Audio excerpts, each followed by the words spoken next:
Hello mtazamaji wa Mafie TV, habari ya kwako? Asante sana kwa kuendelea kutufuatilia. Kama ndio kwa mara ya kwanza unatufuatilia, usisahau kusubscribe, kulike, kucomment, kushare kwa ajili ya kuendelea kupata update mbalimbali ambazo sitakuwa tunakuwekea hapa Mafie TV. Na leo tunakupenyezea story kutoka Simba, na imeelezwa kuwa uongozi wa klabu ya Simba upo katika mazungumzo ya kumuongezea mkataba beki wao Mohamed Hussein Zimbwe almaarufu Shabalala kusalia ndani ya klabu hiyo, huku kiungo Fabrice Luamba Ngoma akijadili kusalia au kutemwa. Taarifa kutoka ndani ya klabu ya Simba zimeeleza kuwa Zimbwe Jeyara ama Zimbwe Junior anaweza kusaini mkataba wa miaka 2 kuitumikia klabu hiyo, ikiwa ni sehemu ya mazungumzo yanaendelea hivi sasa kati ya pande zote mbili.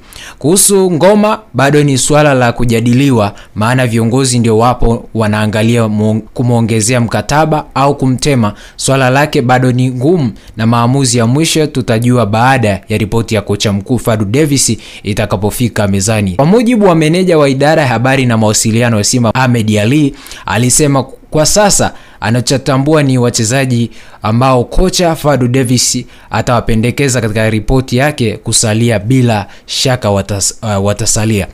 Kwa sasa siwezi kusema kwa uhakika kwa sababu swala hilo lipo kwa benchi la ufundi linaloongozwa na kocha mkuu Fadu Davis, akitoa maelekezo ya nyota waliomaliza mikataba yao.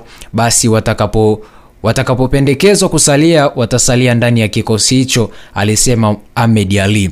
Ikumbuke kuwa Zimbwe Junior ama Jeyara ikumbuke kuwa Zimbwe amekuwa nguzo muhimu katika safu ya ulinzi ya Simba kwa msimu kadhaa, na kiwango chake thabiti kimewafanya mashabiki wengi kutaka aongezewe mkataba, tofauti na hali ya sintofahamu inaendelea kumkumba Ngoma ambaye amekuwa na wakati mgumu kuonyesha makali yake katika msimu huu ambao unaelekea mwishoni, na pengine msimu unaokuja watu walikuwa wanatamani kumuona zaidi akiendelea kusalia hapo, pengine na kuonyesha mambo makubwa zaidi ambayo watu walikuwa wanayatarajia. Asante sana kwa kuendelea kufuatilia Mafie TV. Usisahau kusubscribe, kulike, kucomment, kushare kwa ajili ya kuendelea kupata update mbalimbali ambazo sitakuwa tunakuwekea hapa ndani ya Mafie TV.